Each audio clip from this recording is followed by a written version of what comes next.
Bonjour chers auditeurs et chères auditrices de notre web radio R212, notre auteur Najib Mikou, en sa qualité d'expert invité, partage son avis et sa réflexion avec vous dans cet article intitulé Le phénomène Trump, après une entrée fracassante, une implémentation tonitruante.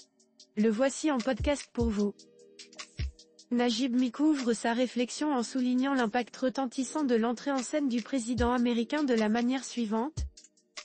L'entrée en matière, pour le moins fracassante du président américain, visait sans nul doute, à rebattre les cartes à l'échelle planétaire, dans l'objectif de faire reprendre la main à une superpuissance américaine déboussolée par les événements successifs de ces dernières années, les élus ne pouvant plus rester spectateurs indifférents de leur propre décadence dans un monde où les alliances attisées par la guerre en Ukraine et la course effrénée au air place du podium de gouvernance du monde, les relégueraient à un rang peu reluisant.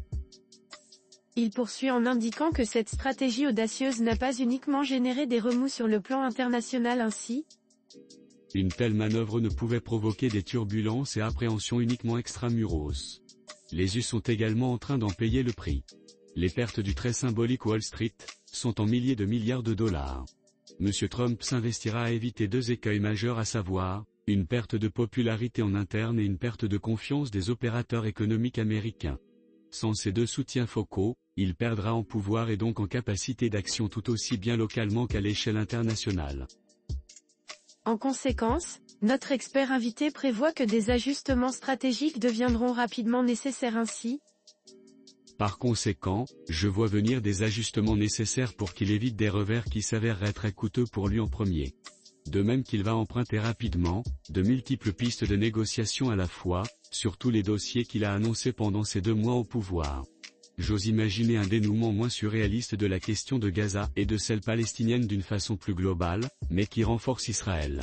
J'ose affirmer que la guerre en Ukraine va cesser sous peu, que l'Ukraine évitera le pire et que la Russie et les US seront les grands vainqueurs de cette guerre, dont l'Ukraine devait bien se passer. J'ose croire qu'une rupture avec l'UE et le Canada ne peut être envisageable.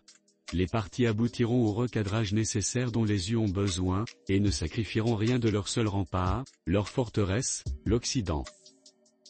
En ce qui concerne la Russie, l'auteur envisage que le rapprochement entre Donald Trump et Vladimir Poutine n'entraînera pas la rupture souhaitée entre Moscou et Pékin en disant. J'ose envisager que le rapprochement avec M. Poutine n'accouchera pas du divorce entre la Russie et la Chine, voulu par M. Trump, mais en atténuera sensiblement la portée et l'impact.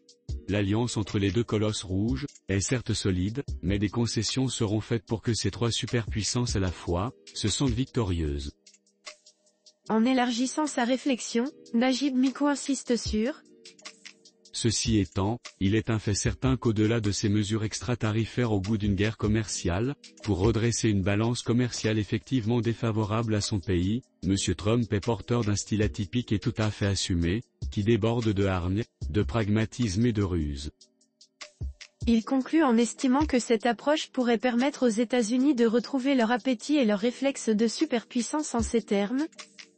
Les US en profiteront pleinement pour retrouver les appétits et réflexes de leur superpuissance. Les relations internationales, les zones d'influence et les foyers de crise dans le monde, en seront également très impactés. Chers auditeurs de la web radio R212, merci d'avoir été à l'écoute de ce podcast et de partager avec nous ce moment d'échange et de découverte. Votre présence et votre fidélité sont notre plus belle récompense. On se dit à très bientôt, si vous le voulez bien. Avec toute notre gratitude, l'équipe de R212.